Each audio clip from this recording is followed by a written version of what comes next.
Оболу парламентте кабарлар менен баштайм. Кооптуу жерден көчпөй жаткандардын үйүн түрттүрүү керек деген демилген көтөргөн депутаттар болду. Өкмөттүн табият кырсыктарынын кесепеттерин жоюу боюнча отчетун угуп жатып, депутат Алмазбек Ергешевдин айтымында Аксы районуна дагы жер көчкү жүрүү коркунучу бар жерлер арбын. Аларга 10 жыл мурун эскертүү берилип, жер тилкеси сууда тартылган. Ал эми башка депутаттар кырсыкта алдын албаган өзгөчө кырдаалдар министри менен орун басарын жумуштан алыш керек дешти. Жыл башынан бери 34 адам көчкү алдында калган. Бул тууралуу вице-премьер Жеңиш Разаков адам өмүрүнө зыян болгон табигый кырсыктар тууралуу депутаттарга маалымат берип жатып билдирди.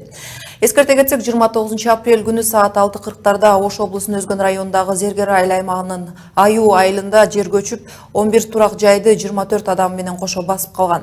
Кырсыктан кийин министрликтин дарегине айтылган сындар депутаттардын кайчы пикирлер кооптуу жерлердеги адамдарды көчүрүү ишин машакат жаратып жаткан туурасында кебизди кесиптешим Исмат Ибрагимов улантат.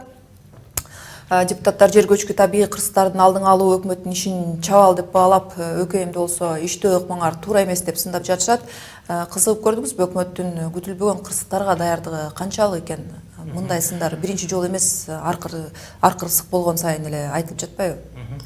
Рахмат Назик, өкмөт бул жанагы табигый кырсыктарда, күтүлбөгөн кырсыктарда мыйзам чегинде гана иш алып барып жатыптыр. Бул жерде атайын элдерге эскертүү берүү менен уже бүгүнкү күнгө чейин 2000ге жакын үй бүлөгө мамлекеттик тарабынан ар кандай жардамдар берилген экен. Мындан тышкары 770 үй бүлөгө болсо субсидиялар берилген экен, жер тилкелери бөлүнүп берилген экен.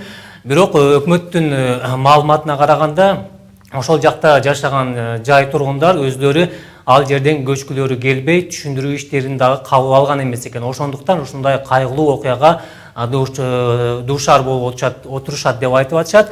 Ал эми жергиликтүү тургундар болсо өкмөт бөлгөн жерлерде эч кандай жашоого шарт болбогондуктан өздөрү жашаган жерден ал жака орун которгулары келбегендигин айтып, акыйкатчыга дагы арызданган эле. Ал эми депутаттар болсо өкмөт менен кошо ошол өзгөчө кырдаалдар министрлигинин көчкү болуп жаткан жерде жүргүзүп аткан иштин аябай чабал иш, бул өлкө үчүн уят деген дагы сындарды айтышты. Себеп дегенде ошол көчкү астында калган жарандарыбыздын сөөктөрүн табууда, күрөк менен алардын сөөктөрүн издөө бул аябай эски ыкма, бул замандан артта калган аракет деп баалады. Себеп дегенде жер астында же болбосо бир көчкү астында калган адамдардын сөөктөрүн аныктоочу заманбап атайын рентген аппараттары бүгүнкү күндө иштеп жатыптыр.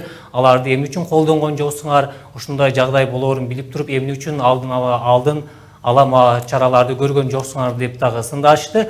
Андан тышкары ошол көчкү боло турган жер менен ошол жашаган адамдарды байланыштыра турган көчкүнүн белгилерин аныктай турган аппараттар дагы бүгүнкү күндө бар экен. Ошол аппараттарды балким колдонгонуңарда ошол 26 киши балким аман калмак беле деген дагы сындар айтты.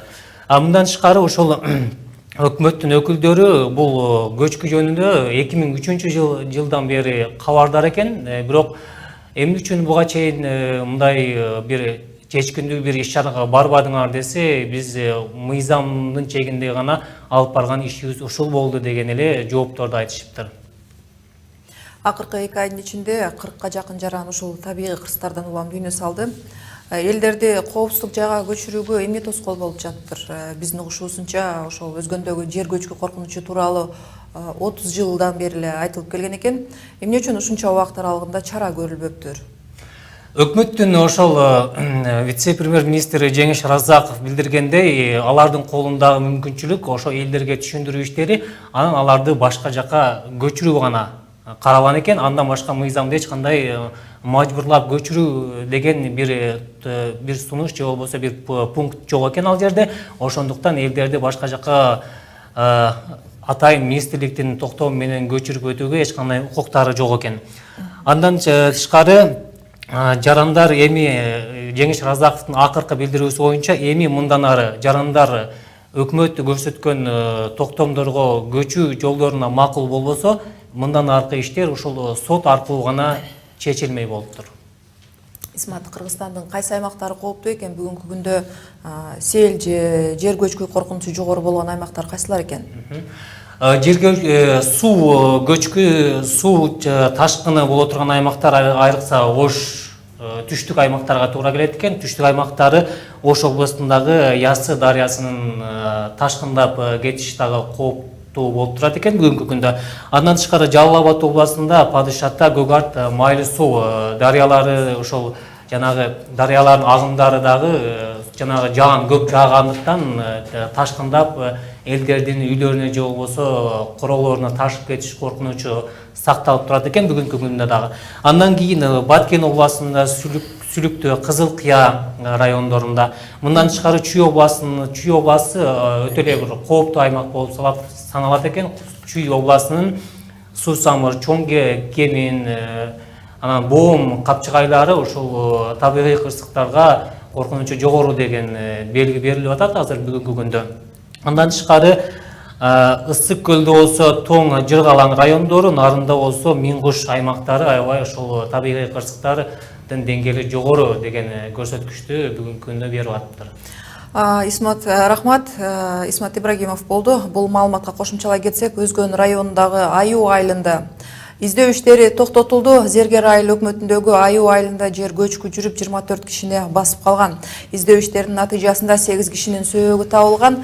Каза болгондордун уруксат жана уламалар кеңеши даярдаган фатванын негизинде 4 майда саат 15:00 16 кишинин сөөгүн издөө иштерин токтотуу тууралуу чечим кабыл алынды.